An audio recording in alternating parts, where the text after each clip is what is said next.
Hello mga auntie, eto nga po. Yan, sinipag-sipag ang auntie nyo.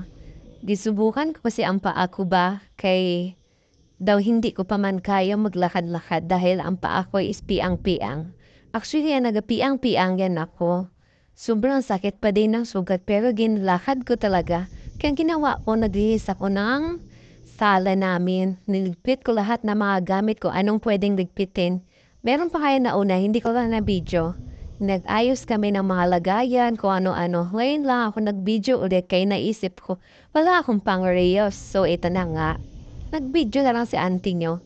Kaya na pa ako pala ng yuko dyan. Kakaharap ng stapler. Ngayon kasi ang asawa ko, ang lagi may hawak nun. Eto na nga. Sige ang hanap. Kaya sabi ko sa anak ko, pumunta muna dito. Tulungan ako maghanap dahil hindi nga po ako makapagyuko sa ilalim dahil nga po.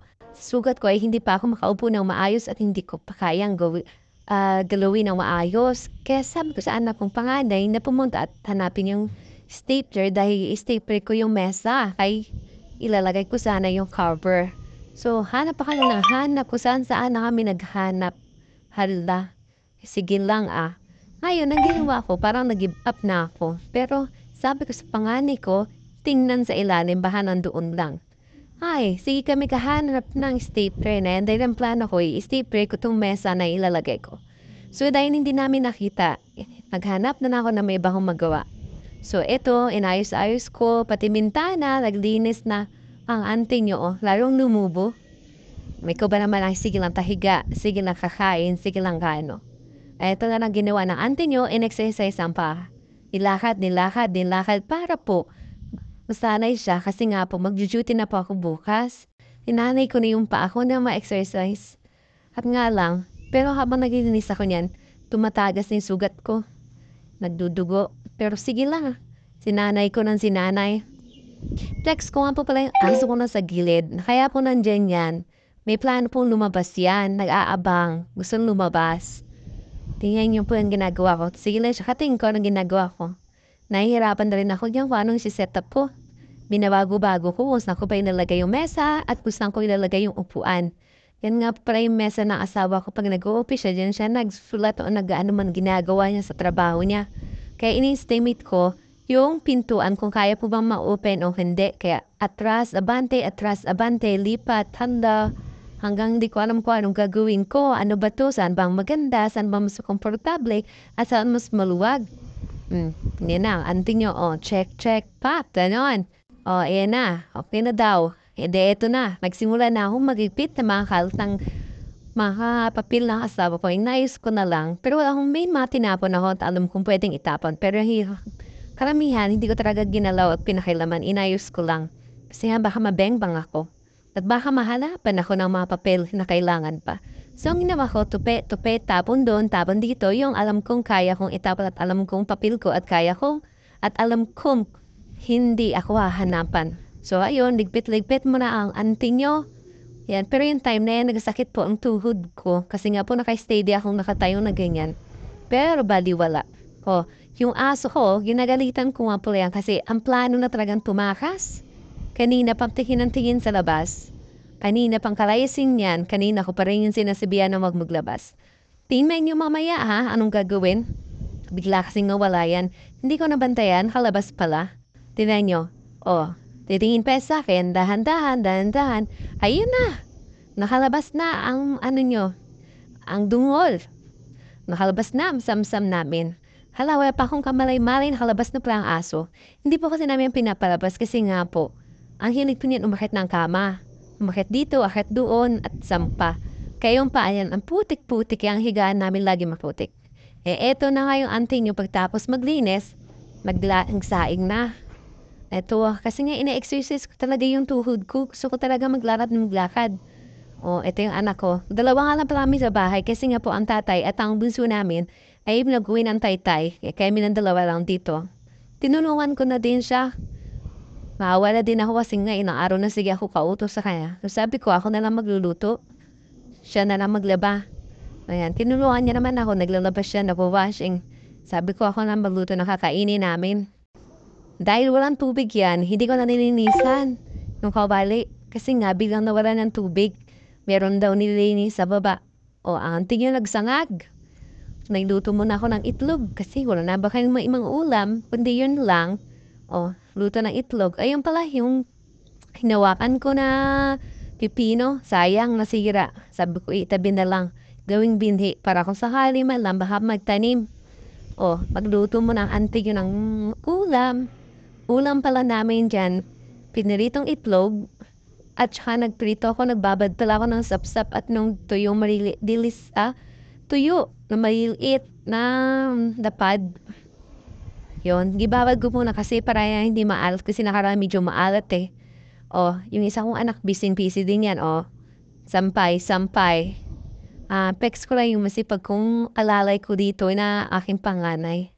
Ay, salamat at salamat. Naaasahan ko na din to yung batang to. Pero may time, nako, sumasakit din ng ulo ko. Pero okay lang, bata pa naman. O, to muna, luto muna ang pagkain sa inyo. Nanti nyo, lumulobo na, o. Hala. O, lagay na mantika. May luto nga po pala akong 4 na perasong itlog. Sabi ko magprito. Parang nagtatakam kasi ako sa sinangag pa. Kaya sabi ko, magluto ako ng itlog, magluto ako ng daing, sapsap, ng daing. Ay, tapos mamaya, magtitimpla ako ng kape kasi nga, naman man, sinangag, parang talaga, pag kaya may kape, di pwede mo wala. O, kahit nung, yun na, piga, yan na, napiga ako niya ng bawang kasi nga sabi ko musangag, lagyan ko ng bawang. Eh, wala man dito yung bunso namin, kaya naglalagay ako ng bawang. Pag nandiyan yung bunso namin, hindi ako naglalagay ng bawang kasi aswang yun. Char! Ayaw niya talaga ng may bawang, yung bunso na. Pag nagluluto ako ng sinang, hindi ako naglalagay ng bawang. Kasi nga po, hindi niya po yung gusto. O, itong anak ko, halda. Nagugutom na daw yan siya. Pero sabi niya, tapusin niya muna dahil labahan niya. Bago siya magkain. Kaya, ayun, tulungan kami dalawa. Linis, siya tagalaba. Kain ng mga manok, pakain ng mga pusa. Ako hanggat kaya. Kinaya ko talaga maglakad na maglakad. Pero saan ka kumikirot po yun yung tuhod ko. Tumatagas din yan yung kung ano man yung sumtagas sa aking sugat. Basta masakit pero kinakaya ko kasi nga gusto kong sanayin pa at least kahit pumasok akong bukas, hindi ako mahirapan. Keso nga, baka mangalay, dumugo. Kaya hanggat kaya ko, ginawa in-exercise ko na in-exercise yung paa ko. Bahala na. Pero kumikirot yan. Sige na ako kahawak. Kasi nga, ang sakit-sakit talaga ng sugat ko. Hay, hindi na talaga maulit. Tama na. Lingon-lingon kasi pero biglaan lang po yung pag-accident. Kaya hindi ko na rin nalaman ko ano nangyari. Kaya ito na lang. Luto-luto mo na ang person. Ito na nga, nagsalin mo na. Kasi nga wala, tong anak ko. Text ko lang, walang damit yan na. Huwag nyo naman i-copyright. O kaya magluto mo na ang person dahil ginugutom na din yan. Lalakad. Mataba ng auntie ni ko ba naman nakahiga na ilang araw? Kain, tulog. Wala ginawa ko, hindi nakahiga. Disney Princess, tanyo, naglubo na ang Disney Princess. Hindi na Disney Princess na. Si Fiona na ay ambot. Kaya ito, hala. Tumaba na. Nakapamaywang pa. Hala. Yan na po yung part pala na nagluluto na ako ng daing. Kasi nga nakatapos na ako magsinangag. Matapos na ako magluto ng itlog. Yan na yung niluto ko. Pinahuli ko nga luto yung daing kasi nga para hindi na ako mahugas. Kasi nung time na yan, wala po pong tubig. Kaya sabi ko hindi ako pwede magpalit-palit. Hindi ako makakahugas. Gumawa na ako ng sausawan para sa daing namin. Kasi alam niyo naman, pag may daing, kailangan may suka. May suka, merong sili. At may siling, may bawang, at asin. Di ba? Sabihin nyo, kayo din, ganyan ginagawa nyo pag kumakain. Ay, pero ako niya, kakapihin na ako. Ito na nga, tibla na ako ng kape, kaya sabi ko magkape ako. Kakain na rin ako niyan pagkatapos ko magluto. Hindi kasi pwedeng mawala ang kape sa akin. Sabi niyo naman, kape is life. Sino mahilig sa kape dyan? Relate ba? Ay, na auntie niyo, kakain na. Mauna na pala akong kumain niya kasi ang panganay ko, mamaya na daw siya kakain. So daw, tapusin niya muna daw yung paglalaban niya. Hindi na ako nagpunta sa likod. para dun sa sala kumain, dito na ako kumain. Kaya, kumain tayo. Kain mga auntie.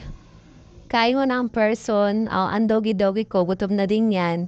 Yung nga lang, hindi ko alam kung saan ano ipapakain ko sa kanya. Nakita ko friend. Alam niyo ba yung doggy ko saan pumunta? Dun, sa kamilang bahay.